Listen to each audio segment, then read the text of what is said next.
This is the new TC Pride Podcast, episode 100, on location in the Tretter History Archives at the University of Minnesota.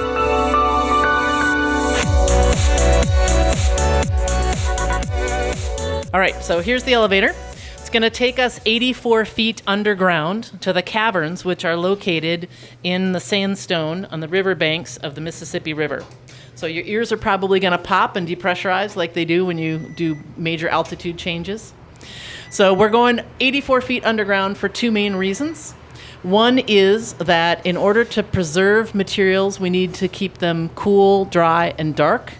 And when you go that far underground, the conditions don't change. It doesn't matter what's happening at the surface, 100 above, 40 below, it's not going to change down here. So it's much easier for us to maintain perfect archival conditions because we're underground and we're essentially insulated from the environment at the surface. It wants to be dark down here, so that's easy. It wants to be about 60 degrees, which is where we want it, so that's easy. Does not want to be dry down here, so we do have to do a lot of dehumidification to get this nice, cool, crisp air. But again, much easier to maintain these conditions when we're not fighting the temperature swings at the surface. The other reason we're down here is because this is an enormous facility, and there's no place we could be on or near campus where we could have this kind of real estate. But down here, we have it to ourselves. So we've got a small building at the surface, Anderson Library, and then the elevator takes us down underground where the caverns extend way back under the law school, back into the river bluff. So we're now 84 feet underground in the caverns underneath Anderson Library, and this is where we store the archival material. And you showed us a window here. Can you tell us a little bit about this window here and the limestone on the other side of it? Well, they put a window in the building so that you could look out and see what's going on. So this is actually sandstone. We are in the bluffs near the Mississippi River. We're above the level of the river, but we're well below the level of the building at the top of the bluff. And the sandstone is what they carved out. There's a limestone cap above us. We're in the sandstone. They carved that out. They put in supports to maintain the integrity of the opening.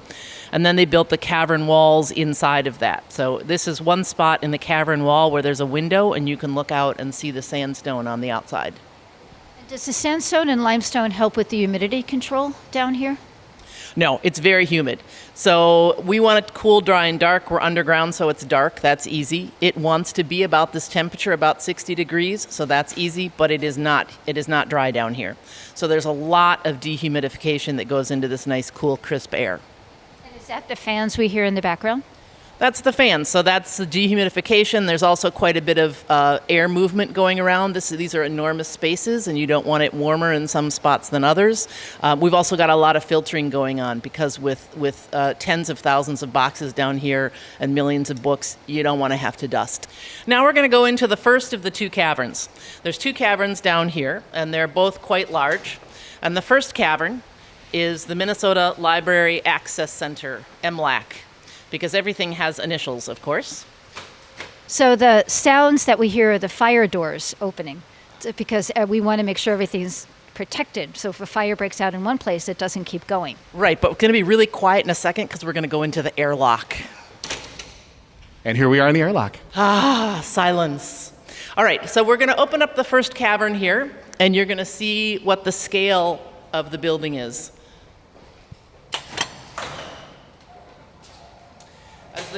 As the doors open, we refer to this kind of as the Indiana Jones moment.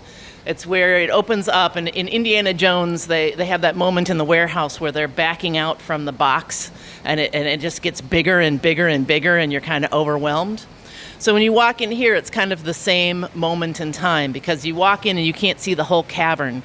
Then as you come around the corner, it opens up. And this cavern is 660 feet long, or longer than 2 football fields. It's 70 feet wide, it's 25 feet tall, and there's probably 1.5 million books in here. So it is an enormous space, and it's just kind of awe-inspiring to look down here and see all these books. Can you tell me about kind of how they're organized a little bit?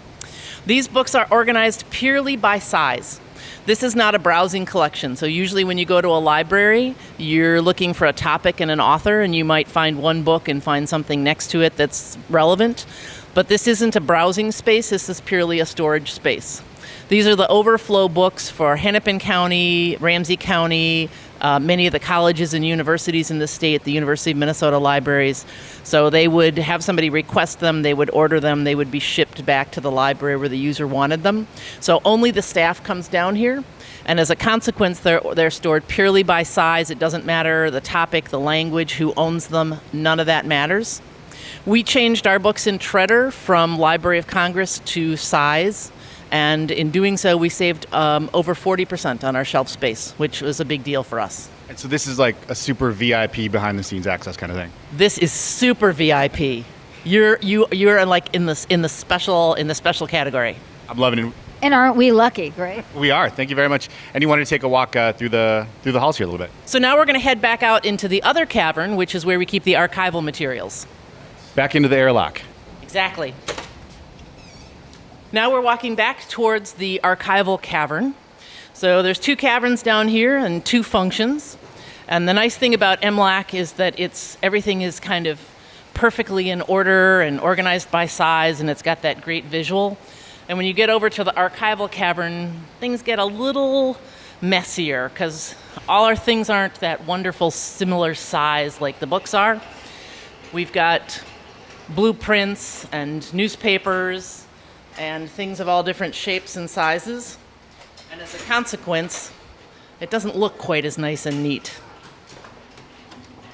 And we may have a new sound in the background. What's that sound for people listening right now? I'm just pushing along a cart right now. We're constantly moving things at the archives. I didn't realize when I started working here that librarian is synonymous with weightlifter.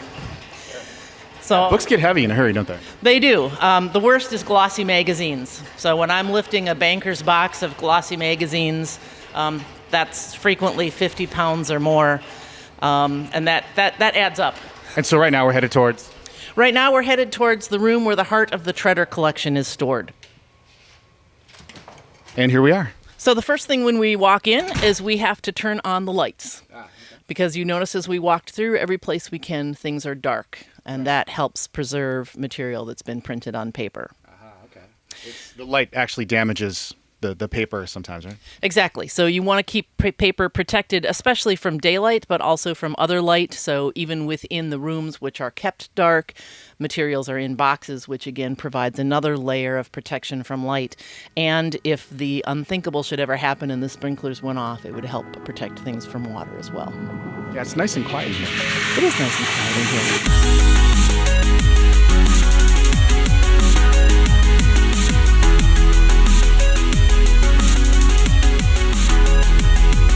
Hello and welcome to a very special edition of the TC Pride Podcast and the Beth Zemsky Podcast. I'm Ryan Garza from Podletter Media, and I'm here with Beth Zemsky. Beth, how you doing?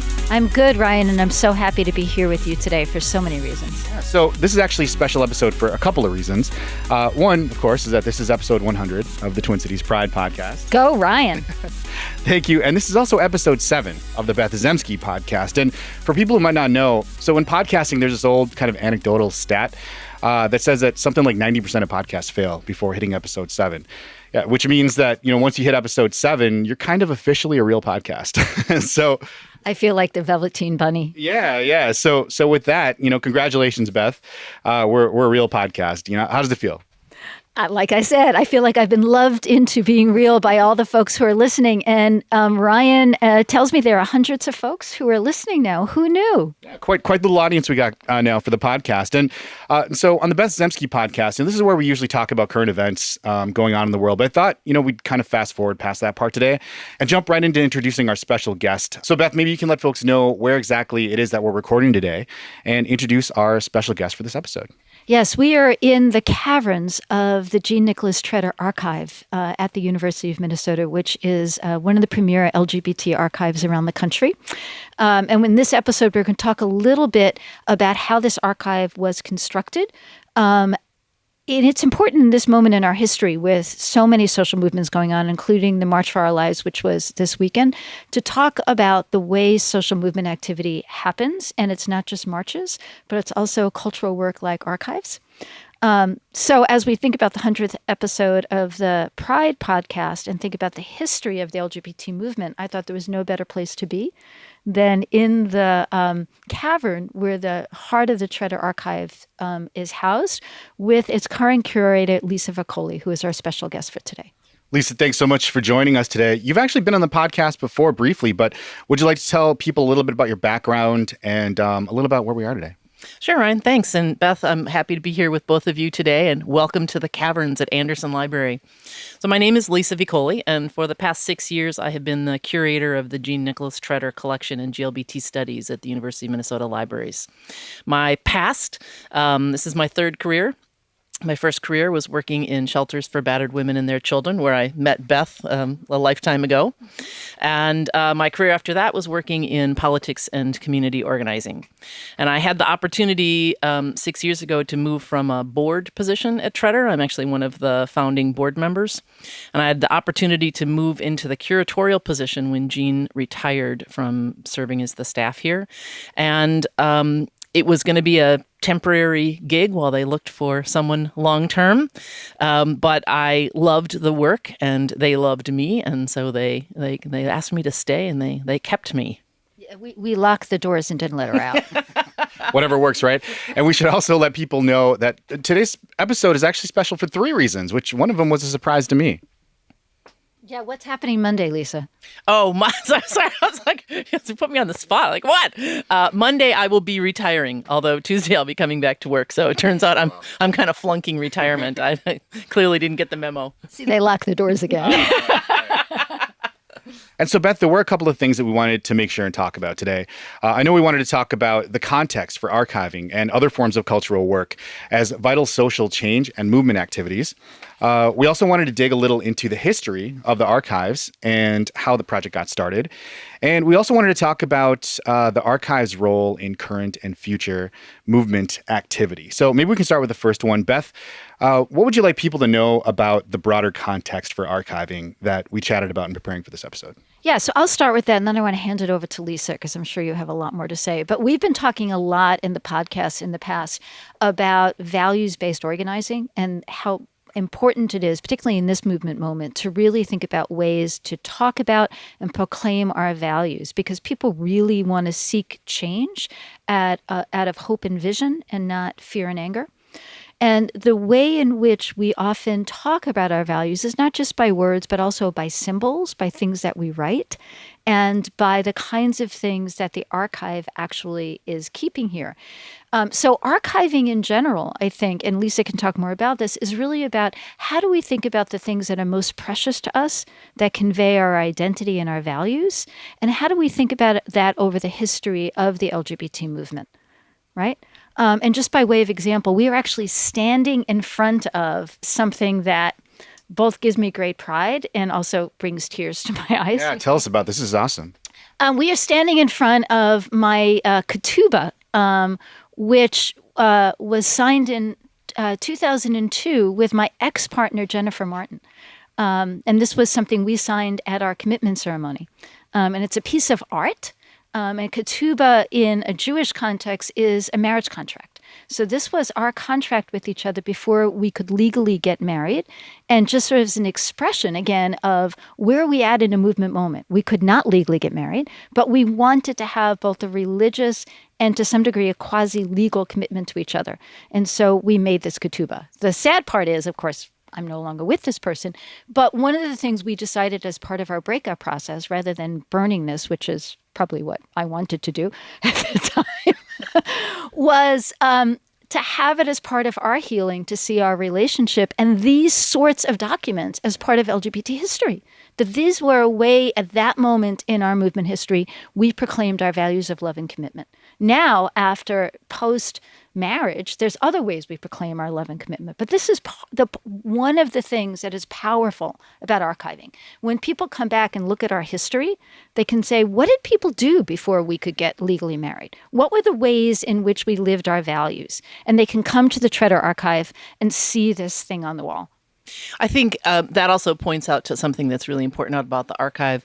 The Tretter collection has the equivalent of 3,500 linear feet of material, or 3,500 banker's boxes, which means we have millions and millions of pages of content. We have over 1,000 textiles, 3,500 prints and works of art, tens of thousands of books, tens and tens of thousands of periodicals. We've got amazing material, and 99% of it has been given to us by people in the community, because we want our lives to be known. We want our authentic experiences to be remembered.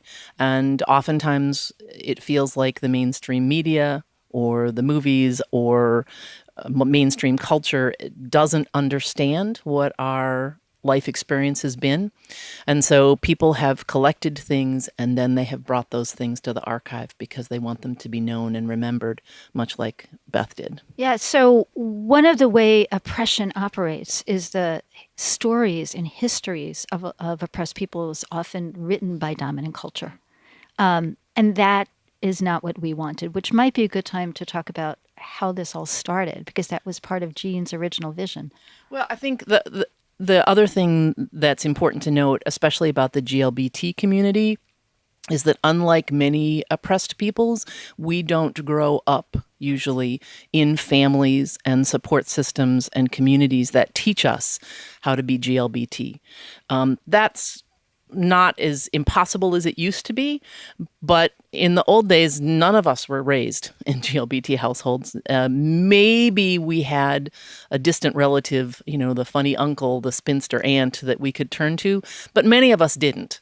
I certainly didn't have that person in my family and in my community that I could look to learn how to be a lesbian, to learn what it meant, to learn what the language was, what the communication was, what the culture was, what the history was.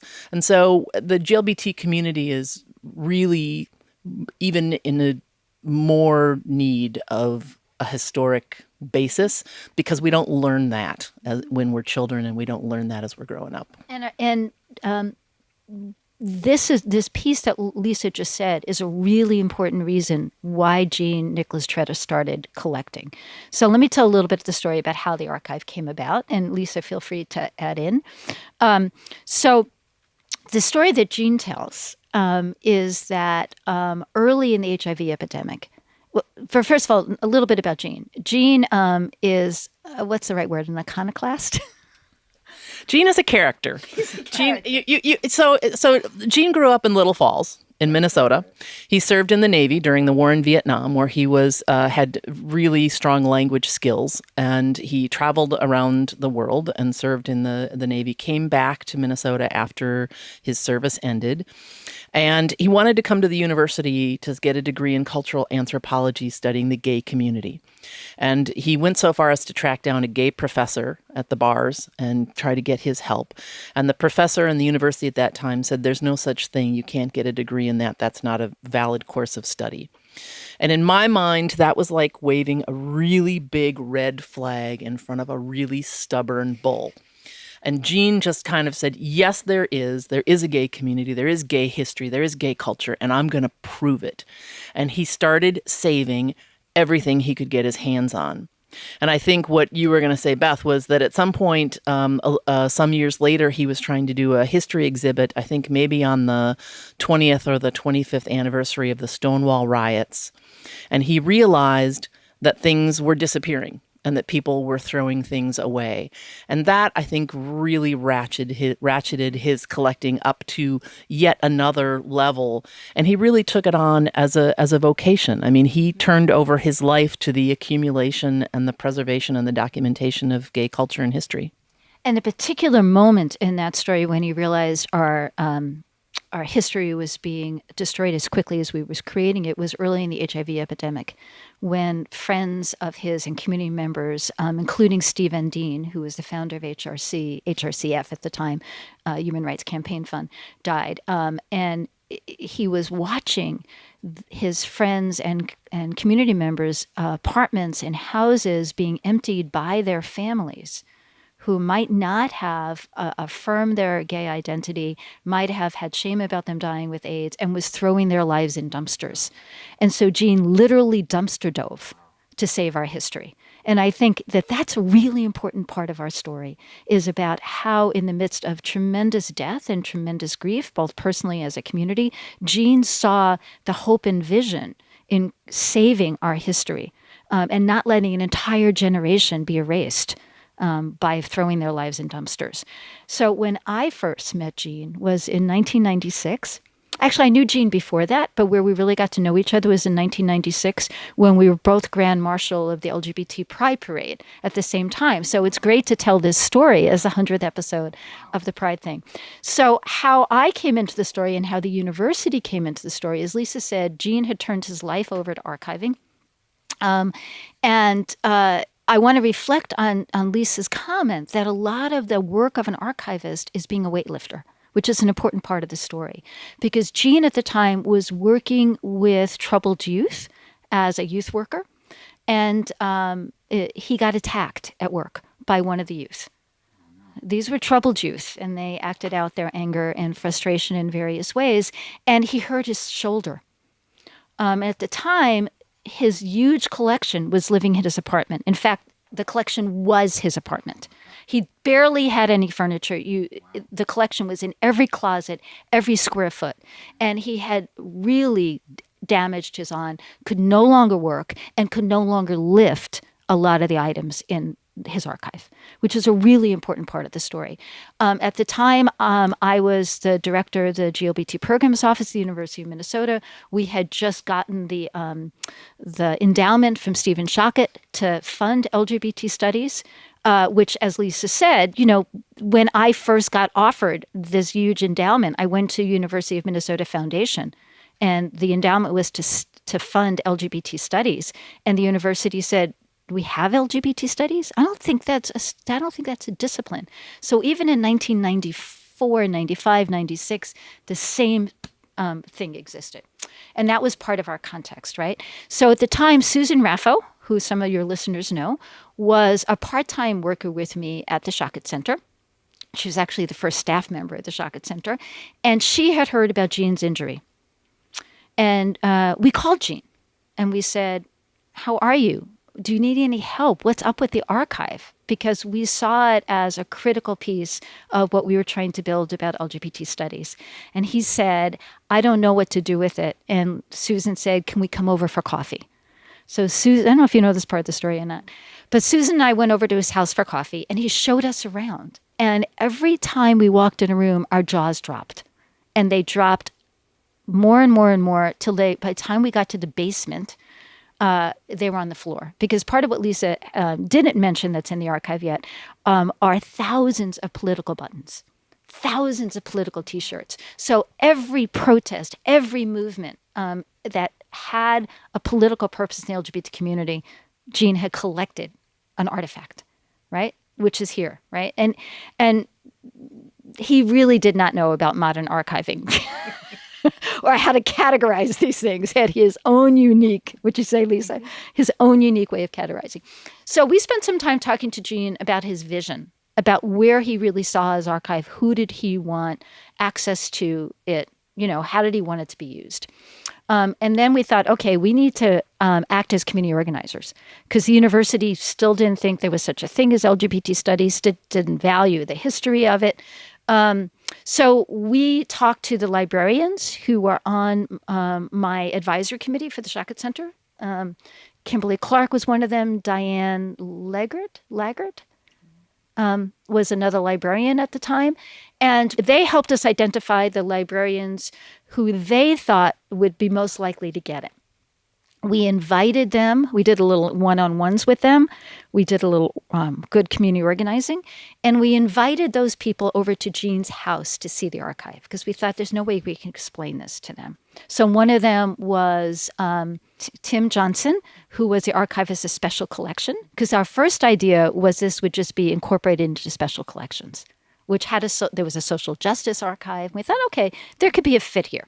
So we invited those folks over. It was Halloween, and Jean, in his typical Jean spirit, had apple cider and Halloween cookies for us and candy on his one piece of furniture that it was his kitchen table. And he walked us around the house. And I have to say, I don't know if you've talked to Kim Clark about this, but by halfway through, half the librarians were in tears, including Kimberly Clark and Diane, who are LGBT identified. They were part of the community because this was a librarian dream, right? The stuff that was there, and it was in this guy's apartment. So then they formed, quickly, Tim and the other special collection librarian said, this is way too big. It needs to be its own thing. It cannot be just incorporated into another social justice archive. So then we formed a little committee to think about how do we actually get this on campus, because we called the head librarian who was interested, but I don't know so much, right? And we figured we needed to get enough people behind this to actually get it here.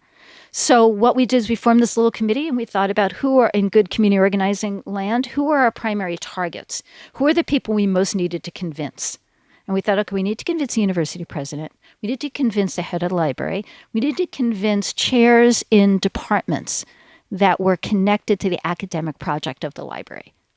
Because we knew as a community the library was valuable, but we needed to convince the academics that we actually had something called LGBT or queer studies, and that this was an essential resource. So we had an event in the Mississippi Room in Kaufman Union, and what we did was work with Jean to organize his collection into academic topic areas. And then we had David Taylor, who was the dean of General College and a historian, an African-American historian that was quite well renowned as an historian, be our keynote speaker. We invited President Mark Yudof to have a few words. We invited David Metzen, who was a regent at the time with a gay son, to provide some words. We invited Jean to speak and the head of multicultural affairs. And we targeted the key librarians and the key department chairs. And we had the room set up with tables. This is anthropology. This is art history. This is science. This is psychology. We had the room divided into key academic disciplines. And we had somebody from each of those disciplines who was a faculty member on our committee stand there and talk about how the material was essential to the discipline. So it's not just LGBT studies, but how our lives were integrated into all the essential disciplines of the university: public health, medicine, social work, whatever it was. And in the center of the room, and maybe we can walk over there and see this, was a book that was one of the most prized possessions of Jean's collections, which was, it's a Sartre book that... it's a French book. You're talking about the book that belonged to Magnus Hirschfeld. Yeah. So there's a book that was pulled from the flames of... I guess we're walking over there now. Well, I can bring it to you. Okay. There was a book that Lisa's picking up now that was pulled from the flames of when the Nazis burned the Hirschfeld Library in Germany at the beginning of the assault against the LGBT and Jewish community. Oh my God. I have chills right now, just so you know. And in the middle of the room, we had this book with white gloves so that people could actually touch it. Because part of Jean's belief is that people needed to interact with history, not just observe it from afar. So we had the book in the middle of the room with one of our volunteers standing there explaining how special it was that this is a piece of our history that was literally pulled from the ashes. And this is part of what the archive was going to do, is we were going to save our history from the ashes of the oppression that was trying to destroy us. The book is actually upstairs being used by a researcher right now, so it's not down here, which is great. But anytime I'm doing kind of a public show and tell for mixed groups, we'll set things out on tables, all the different archives of show and tell, and we'll bring up a couple items. And they'll go, oh, children's literature, what do you have? And they'll go, oh, architecture, what do you have? Cool. And then they'll go, oh, it's gay, what do you have? And I'll go, this is a book that they tried to burn. And people will go, what else do you have? What else do you have that they're trying to burn? And it instantly changes the profile in people's minds from this is scary to this is something that people have tried to destroy and cover up. So I immediately then am able to draw them into a conversation about the other material we have in the archive, because then they feel a sense of indignation and that anything that people have tried to suppress and destroy must be important to preserve. So this thing worked. it got everybody saying, oh, just as Lisa said, this is core to our disciplines. This is not just quote unquote gay or homosexual. Brilliant strategy, by the way. I am an organizer, right? This is what you do. You organize. You certainly are. But, even after that, it wasn't quite enough, right? So then the university started trying to negotiate with Jean to bring his archive here. So now there was desire, but not quite enough motivation, right? There was openness, but not quite enough motivation. And so I tried to get the folks who write these agreements for, what do you call it, accessioning? Accessioning, to actually write an agreement, like to sit down with me and Jean, because Jean needed somebody else there as his advocate, to write that agreement with Jean. And what I got back was, yeah, we're interested, but we don't have the resources to do this. We're not going to devote any resources to do it. Find a way to write this agreement, and then we'll see if we'll sign it. I don't know if you knew that part of the story or not. So Jean and I sat down. We researched how these agreements are written. I drafted it, which is like bizarre that I drafted it. And Kathy Brown, who was my boss at the time, who had been a general counsel and subsequently became chief of staff of the university, because she was a lawyer, reviewed it in her spare time. She's also a lesbian, so she was personally committed to this, reviewed it in her spare time, helped us write it in legalese, and then we submitted it to the university. And there was a few back and forths, because one of the things that Jean was absolutely adamant about is that there would be no deaccessioning, that once something was in the archive, it was never to be removed. It was never going to be sold. And part of that was because other LGBT archives, like the one at Cornell, had sold some stuff. Actually, the deaccessioning in the agreement is that the curator and the library staff don't have authority to deaccession. Deaccessioning has to be done through the Community Advisory Committee. Okay, thanks for that. I don't even remember what was in there. There were so many versions. I do as a curator because it controls my authority. So once we have accepted something into the collection, in order to deaccession it, that has to be done by the Community Advisory Board. And the other thing that I think was key to Jean was having a Community Advisory Board, because he didn't want the collection to disappear into the libraries and never see the community and be buried. And that's how I got involved, is through the Community Advisory Board. So I appreciate that, because the previous version of the agreement, and then I think we landed on this thing about community control, which is really important. And so the archive came here what year, Lisa? The agreement was signed in 2000. The material actually came in 2001.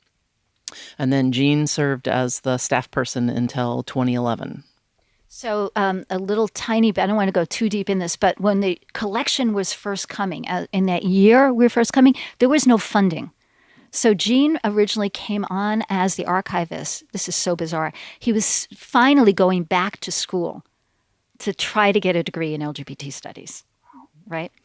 And and he was able to take some classes, I worked with him to get sort of dislocated worker stuff, because he had never gotten benefits from the injury. And the way he was originally hired is I only had funds to hire him as a student worker. So he worked for the GLBT Programs Office as a student worker for 2 years as he was taking classes. And that was the only funding we got from the university to start as the curator position. I don't know if you knew that one or not, but and then we slowly were able to hire him through funds through the Shockett Center, still not funds from the library, until the library came on with more of a financial commitment. So the founding of the Tretter Archive was really, as Lisa said, over 99% is donated stuff from the community, not stuff the archive has bought. And the money to start this came from the LGBT community to originally hire the archive position until the library took it over. I'm incredibly grateful to University Library. This is not a slam on them, but like any mainstream institution, it took them a while to understand the value of this archive and its role and important, not just for the community, but for the history of really good research and academic pursuit. I think since that time, there's been changes at the top of the libraries and in the leadership at Archives and Special Collections. And I think today we are a very, very highly regarded member of Archives and Special Collections. We are among the smallest of the collections. We are at the university. Yeah, there's about 15 collections from immigration history and the University of Minnesota Archives and African American literature and the Upper Midwest Jewish Archive and children's literature. The world's largest Sherlock Holmes archive is right here, and each archive has their own origin story and their own staff. But we are, I think, very highly regarded at this point. I have received very strong support from library administration during my time here, and I think we've, in the past 2 years, gotten 2 national awards from both the American Library Association and the Society of American Archivists. So I think we are very much on the map, both at University of Minnesota Libraries and nationally, as one of the leading GLBT archives in the country. So I'm really proud of where we have come from Jean's apartment. Yeah. It's a great story about how our movement has evolved. So we only have Lisa for a few other minutes, so maybe we do a little walking around. I just want to say what we're standing next to, because every inch of this archive has stuff. So on one side of us is a poster from the 1987 March on Washington. This is the real deal here. Yeah, the real deal. Wow. And then on our left, this is part of the reason the deaccessioning stuff is important. On our left, what we've got is a pile of books that look like they're going to be somewhere. Maybe they're going in, maybe they're going out. Of Robert Mapplethorpe stuff of Tom of Finland, who is, how do you describe Tom of Finland? He's a erotic artist. Mm-hmm. So, and then there's also here homoerotic photography. Yeah, so, you can get the political on one side, the erotic on the other side, and that's just the place we're standing at the moment. Do you want to? Can you talk about this poster a little bit more, please, just so people understand what it looks like? So it's a pink triangle with black and white crowds. It says "Come out, wherever you are," and it's from the October 11th, 1987 March on Washington. Some of the listeners are going to know about National Coming Out Day. National Coming Out Day, which is October 11th, is actually the anniversary of this march. The theme of this march was "For Love, for Life, We're Not Going Back." It was sort of this moment in HIV where the president had, I don't even remember if it was before or after the march, he finally said the word gay and finally talked about HIV. But we were, right now there's a lot of conversation about life mattering. And this was a moment in our history where our lives didn't matter. And so it was an important moment to sort of go to Washington, come out of the shadows, and really fight for our lives, which nobody seemed to care about. The other thing that's striking about this is the huge pink triangle, which some people might not know about. And I think when you start to look at materials like this from the past, you start to see when the different symbols were used and when the different language was used. So I talk to students when they come about the fact that the language people use is really almost like carbon dating. So do people talk about homophile? Do they talk about gay, lesbian, gay, GLBT, LGBT, LGBTQ? So when you look at what language someone's using, that really almost tells you what the era of a publication was. And the same thing with graphic materials. So the March on 87 has the pink triangle, which was the symbol worn by gay men in the Nazi concentration camps. And by the time you had the March on Washington in 1993, the rainbow flag had really taken over as the symbol. And so all the materials in 93 were the rainbow.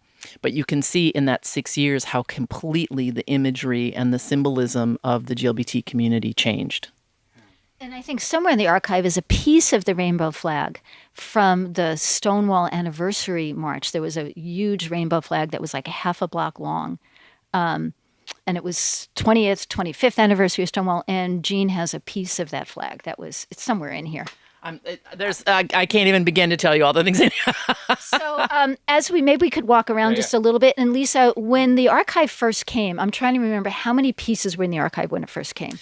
I think there were somewhere between 500 and 700 linear feet of material when it came into the archive, which is, a sixth of where we are now. But if you think about having 500 boxes of things in your living space, that'll make you pause for a minute. Yeah, people have asked me linear feet. Can you just describe that a little bit, please? One linear foot is a banker's box.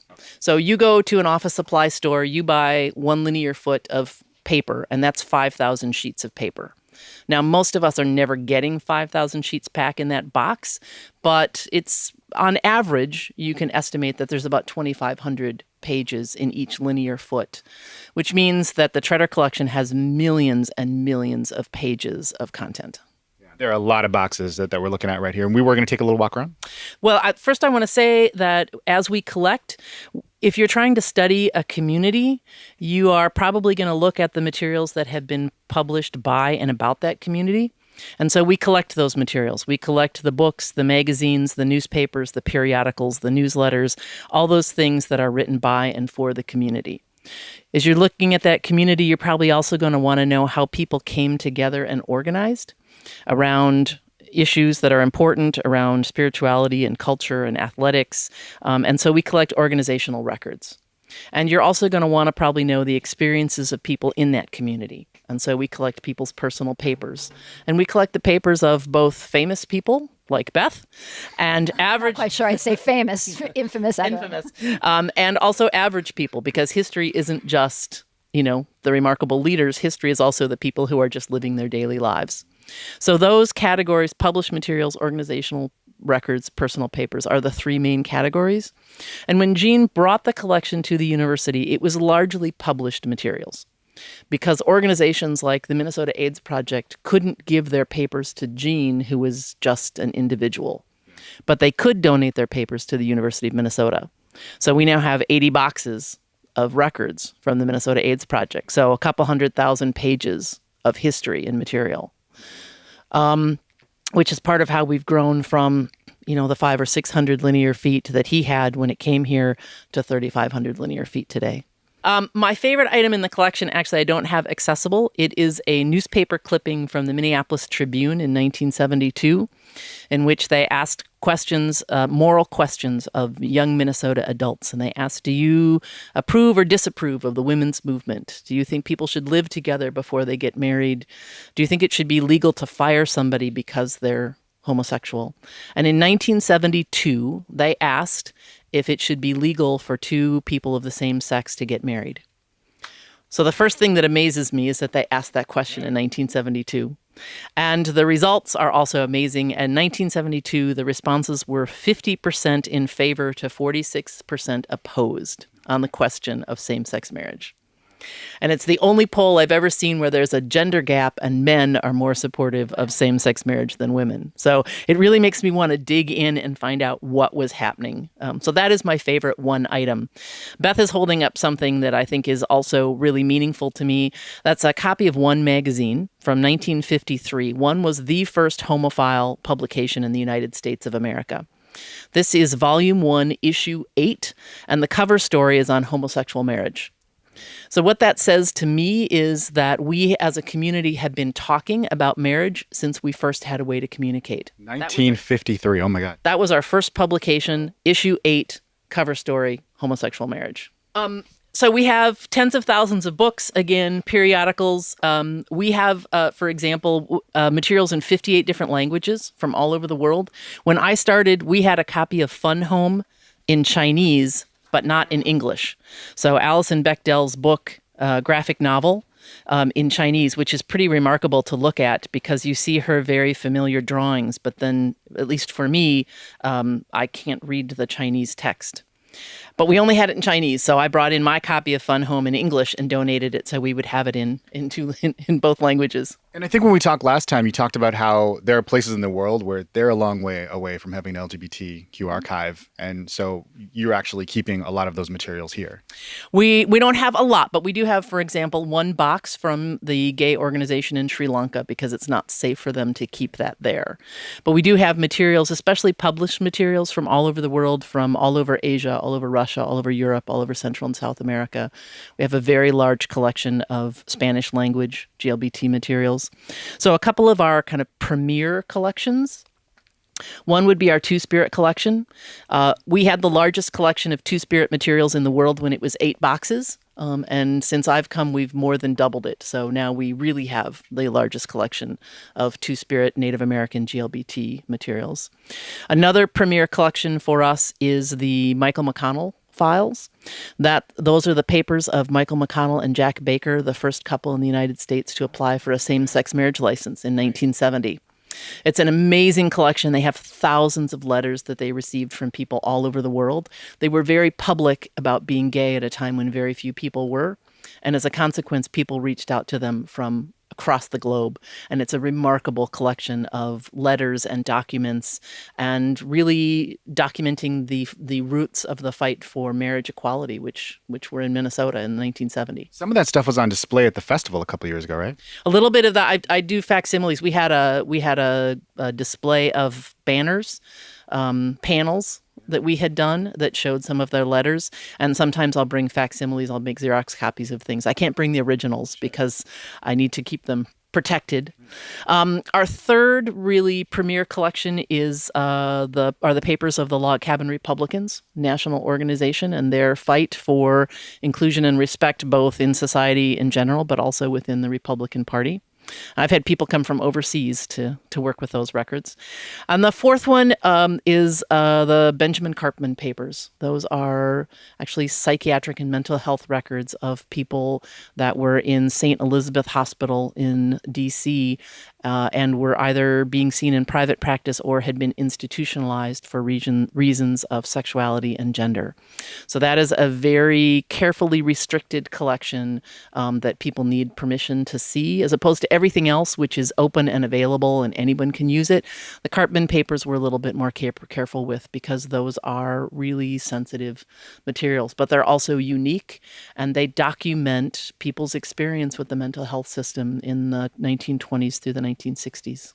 And the mental health system was one of the major locus of oppression for LGBT folks up until 1973, when the American Psychiatric Association voted to declassify homosexuality as a mental illness. It's one of the only times a professional association has voted on what is an illness or not.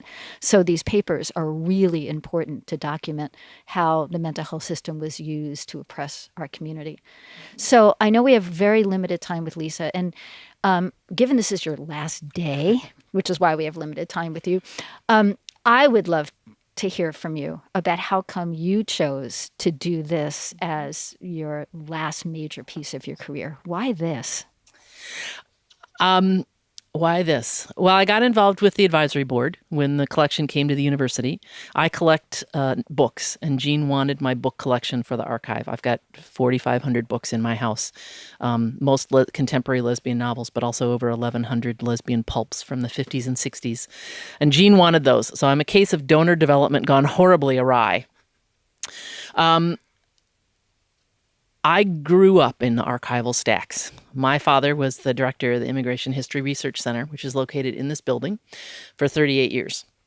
And we used to go pick him up after work, and he was never ready. And so my younger brother and I would literally play hide and seek in the stacks when it wasn't. But long before this building existed, now we couldn't do it. This building opened in 1999, but it's been part of my life since 1967. My father spent his career trying to push for the construction of a building to provide really high quality archival storage for the materials at the university. Here we are. And here we are. Yeah. So I feel a real sense of possession and ownership about this building. So growing up with a father who basically pushed for the recognition and inclusion of the voices of immigrant communities and the acknowledgement of immigrant culture, it felt really natural for me to say, all right, this is what you do.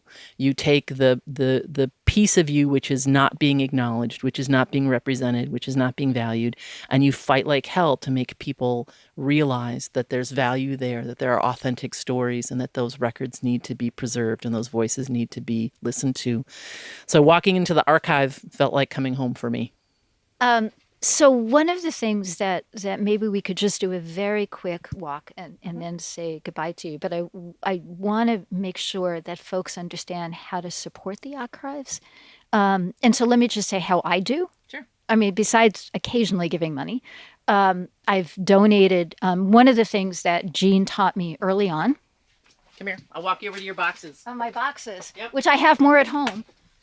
Here we go. So here we are, the Beth Zemsky boxes right here, just in the main aisle, which I always walk people through, right next to the run of the Advocate magazine going back to 1967, and on the shelf next to the collection for Lisa Albrecht, who is a professor at the University of Minnesota, and Jim Kepner, who is involved in one archive out in LA, and right across the aisle from Alan Spear's papers, one of the first out elected officials in the country. Several linear feet, I see. I'm learning some stuff. There are 18 boxes. And one of the things Jean taught me early on is not to throw out anything. And I have some more stuff at home to donate. And in these boxes include stuff from my professional lesbian career, whether that was, my personal notes when I was director of the LGBT Programs Office, but also when I was on the board of the National Gay and Lesbian Task Force. I now have, look at that. All the stuff is now way more organized than I thought it would be.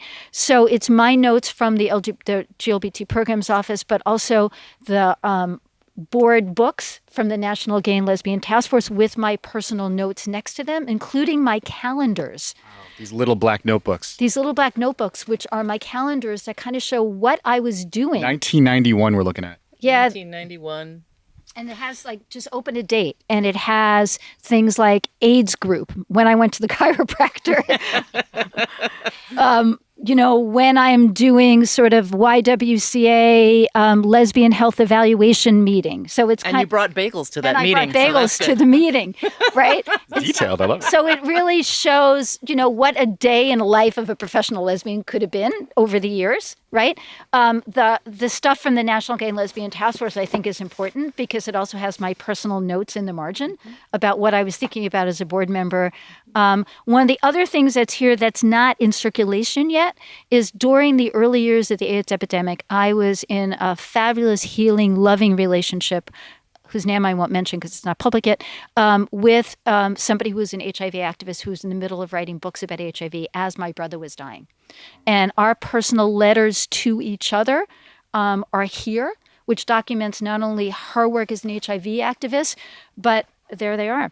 My experience of losing my twin brother and my experience in the AIDS epidemic, but also what it was like to be in a long-distance relationship between two women in the late 80s or in the early 90s. So we've got, you can donate personal materials like that, and if both folks have consent, but also put a time thing on it, like these letters will not be public for this period of time. Did I get that right? Yes. Okay. So that you can donate personal stuff. As Lisa said, it's important to have this stuff here. You can give money. And the other way that people can donate is I, with Lisa's help, have a thing in my will. Took me forever to write my will because I don't want to think about that. Sure. I have a thing in my will that directs the executor of my estate to collect all of my personal files, including my digital records, and donate them to the archive. Mm-hmm. So I have in my will a digital, I forgot what you call it, but it's essentially here's my records, and then here's giving somebody permission to download or give access to my stuff on Facebook or any of my online stuff. Which is also something important for people to do. And one more thing I wanted to talk about, I think this is probably an appropriate time to do this, is that the last thing I wanted to capture for posterity today is that we're actually making a contribution to the archives today. Yeah, so I have in my hand here currently the first 6 episodes of the Beth Zemsky Podcast that we'll be handing off to Lisa today to be archived. Wonderful. Thank you, Ryan. Thank you, Beth. This is tremendous to have in the archive. It's a great addition to the Beth Zemsky collection.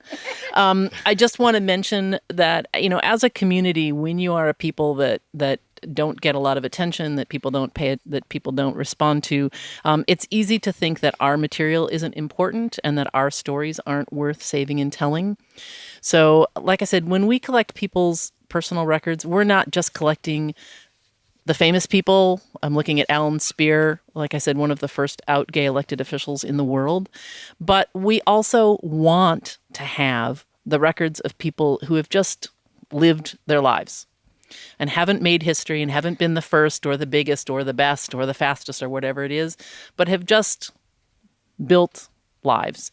And we want the photographs. We want the journals. We want the letters. We want the task force meeting minutes of the local church group that you worked on for 5 years to try and get them to be more open and positive. We want the letters with your children. We want those materials that tell a story of your life. And we'd be honored to have them in the archive.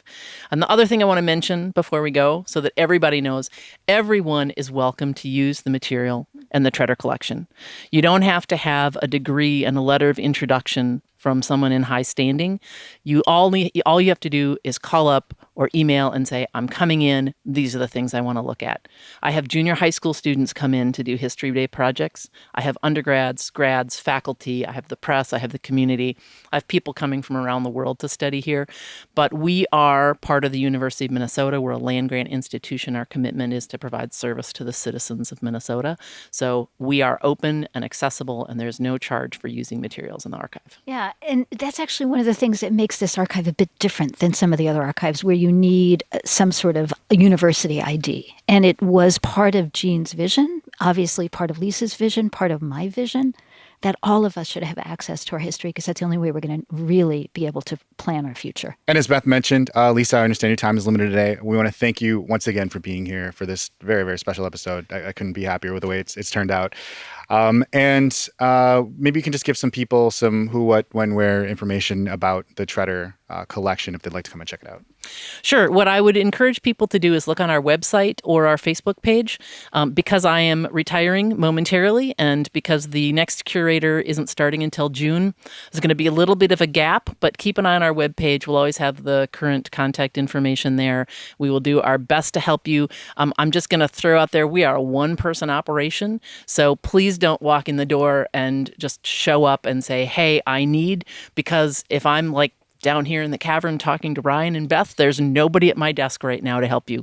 So we will be more helpful to you if you can be helpful to us and just give us a heads up that you're coming and what you want to see. We'll have it waiting for you.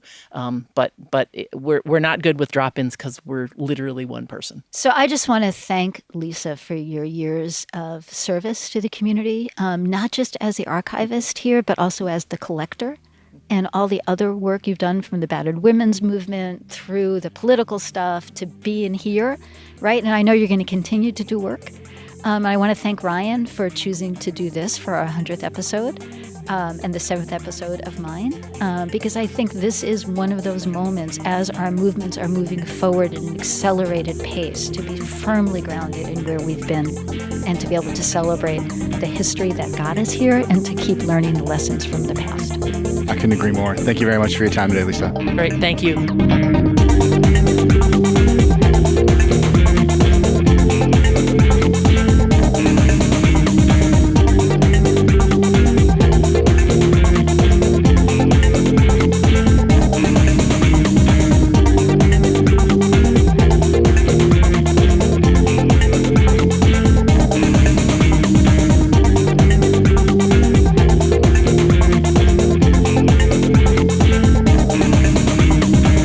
And here we are back up on ground level. We want to thank Lisa for her time today, joining us for this episode. But Beth, as we're wrapping up here, we wanted to talk a little bit about, so that's where we've been, but you wanted to be sure to talk about the archive's role in current and future movement activities. Right. So one of the things that we talked about at the very beginning of the episode is that movement activity happens in a number of ways. It's not just carrying signs and going to protests. So those things are important. It's also the decisions when each of us make to take our lives seriously and to take our movement history seriously and to take the ways that we love and show up and care for each other seriously. And sometimes we do that by saving our materials and giving it to the archives so other folks can actually be grounded in where we've been as we move forward. Sometimes it's ways that we express what we most deeply care about in multiple ways. So by way of example, my partner's a poet, and she doesn't always think of her poetry as movement activity. But it is, because it's a way to convey what do we most deeply care about and call people into a deeper connection with their own values and a connection to the world around them. I was watching the March for Our Lives And in addition to the speeches, which were really moving, some of the really powerful ways that our deepest held values were conveyed at that march was through the songs and through the signs. And I think that in some of the art, not just the words on the signs, and some of the humor of the signs. So as all of us think about how do we create our history, to think about what are the various talents and gifts that we bring. Lisa brings the gift of archiving, right? Jean brought the vision of archiving. But I really encourage folks, what is your gift? And what are the ways that you're going to bring that to our movements to create the kind of world we all want? And of course, one final thing, Beth, since this is technically also episode 7 of the Beth Zemsky Podcast, would you like to let folks know about anything you might have coming up in the near future? Yeah, so first of all, I wanted to just acknowledge that we did the first 6 episodes as a pilot, and I've heard from some people, I thought your podcast was over. So one thing that's coming up is, no, we're going to do at least another 6 episodes, and I want to thank you all for the positive response to the first 6. So that's the first thing. The other thing is I'm doing a ton of work with organizations continuing around equity work. I'm going to also be working on a new project that I won't say what it is yet because it's not been launched, but really thinking about how do we make a blueprint from Minnesota for the next couple of decades that really takes into account urban, rural, and has racial equity at the core of how we think about development in the state. And I'm going to only have a little part of that, but I'm honored to be part of that.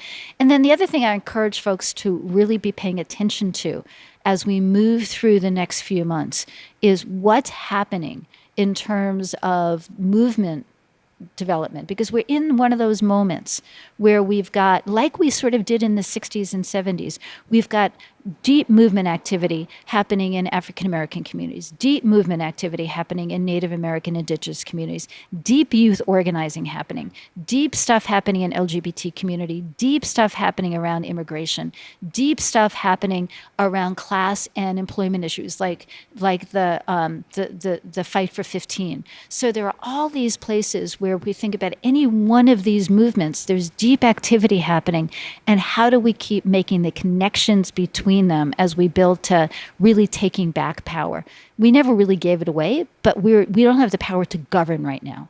The power that we have is really in networking and remembering that we're interconnected, and we really need to recapture the power to govern, because what's happening right now is eroding all of our futures. And with that is going to wrap up this very special episode of the Twin Cities Pride Podcast and the Beth Zemsky Podcast. Thank you all for listening, and we'll see you next time. The TC Pride Podcast is a production of Podletter Media and Twin Cities Pride. Subscribe now on iTunes, on Android, or by email at tcpridepodcast.org. Get above the noise by raising your voice. Podletter Media turns your email newsletter, blog, or video content into a more powerful, more personal, more intimate, on-demand listening experience. Your podcast, your story, your voice. Simplified, amplified. Learn more now at podletter.com.